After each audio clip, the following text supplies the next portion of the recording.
Delivery के बाद या सिजेरियन हो या फिर नॉर्मल हो, माँ का पेट निकल जाता है या फिर स्कार बन जाते हैं वहाँ पर, तो उसके लिए क्या कर सकते हैं, उसमें कैसे उसको ठीक किया जाए? ये सर आपका ही नहीं, ये मेरे ख्याल से पूरे विश्व का सबसे कॉमन क्वेश्चन होता है कि डिलीवरी के बाद में देखिए फिजिकल अपीयरेंस ऑब्वियसली चेंज होती है प्रेगनेंसी में, डिलीवरी के बाद में।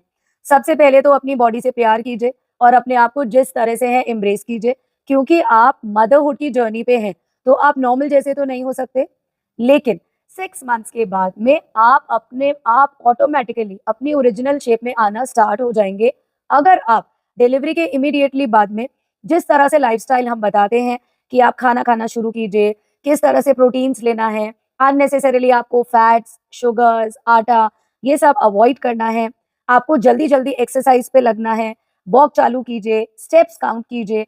3-4 मंथ्स के बाद में आप अपना सारा डेली रूटीन रिज्यूम कर लीजिए और 4-5 मंथ्स के बाद में आप अपनी विगरस एक्सरसाइज भी चालू कर सकते हैं। अच्छे से नींद लीजिए, स्ट्रेस फ्री रहिए, ब्रेस्ट फीड कराइए। 6 मंथ्स के बाद में आप खुद अपने आप में चेंज देखेंगे कि आपकी टमी अंदर जाने लगेगी, आपका वही रूप जो पहले था वापस से आने लग जाएगा। सिर्फ ज़रूरत है आपके पॉजिटिव एटीट्यूड और आपके सेल्फ कॉन्फिडेंस की। So all the best my mommies कि अपना ध्यान रखें डिलीवरी के बाद, ताकि इस चीज़ से, इस एंग्जायटी से बच सके कि मेरा पेट निकल रहा है, मैं क्या करूँ?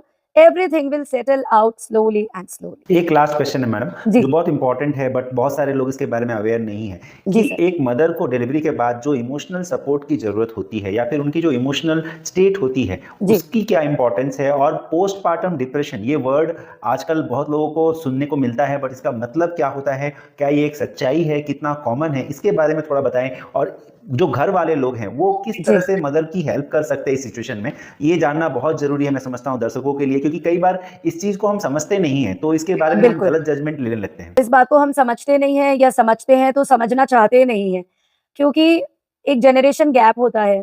हर एल्डर्स हमको यही समझाते हैं कि माँ बनना आसान नहीं है, 100 पापड़ बेलने पड़ेंगे, अभी तो आगे देखना क्या होगा। बहुत सारा हम खुद ही उन्हें डिमोटिवेट कर देते हैं, डरा देते हैं। लेकिन घर वालों को ये समझना पड़ेगा कि वो ऑलरेडी एक स्ट्रेस्ड आउट कंडीशन में है।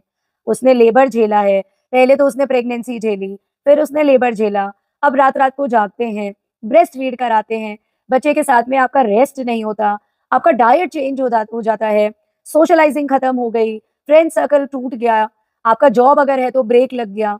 ये सभी चीज़ें कहीं न कहीं मेंटली, इमोशनली, फिज़िकली मदर को बहुत ज़्यादा इफ़ेक्ट करती हैं, और इसीलिए पोस्टपार्टम डिप्रेशन, पोस्टपार्टम ब्लूज़ बहुत ज़्यादा कॉमन है। जिसे भी घर वाले टैंट्रम्स, मूड स्विंग्स इनका नाम देते हैं, तो मदर और ज़्यादा फ्रस्ट्रेट हो जाती है। तो घर वालों से, हस्बैंड से हम यही अपील करते हैं, ये जो 1.5-2 महीने का पीरियड है, डिलीवरी के बाद का जो पोस्टपार्टम पीरियड है, अगर आप इस पीरियड में उनका साथ देंगे, अगर उनको इस डिप्रेशन में जाने से बचाएँगे, तो आप अपने घर में ही एक हेल्दी मॉमी हमेशा के लिए लेकर आएँगे। क्योंकि अगर आप उनको सपोर्ट करेंगे, तभी वो अच्छे से ब्रेस्ट फीड कर पाएँगी, बच्चे की केयर कर पाएँगी। जो पेन होता है, जो ब्लीडिंग होती है 1.5 महीने तक, आप खुद सोचें कि it is so difficult time. तो अगर हम उस समय उन्हें सपोर्ट नहीं करेंगे, अगर हम उनको टैंट्रम्स का नाम देंगे, तो वो कितना डिप्रेशन में जाएँगी। तो ये प्यार, दुलार बहुत ज़रूरी है, तभी एक मज़बूत मदर होगी, जो आगे तक अपने बच्चे का ध्यान रख पाएगी। ये पीरियड अगर आप उन्हें सपोर्ट नहीं करेंगे, तो मैंने कितनी ही न्यू मॉमीज़ को देखा है डिप्रेशन में जाते हुए, and then they take months to recover, जिसकी वजह से ना तो बच्चे का ध्यान रख पाते हैं, ना खुद का ध्यान रह पाता है, पूरी फैमिली डिस्टर्ब हो जाती है।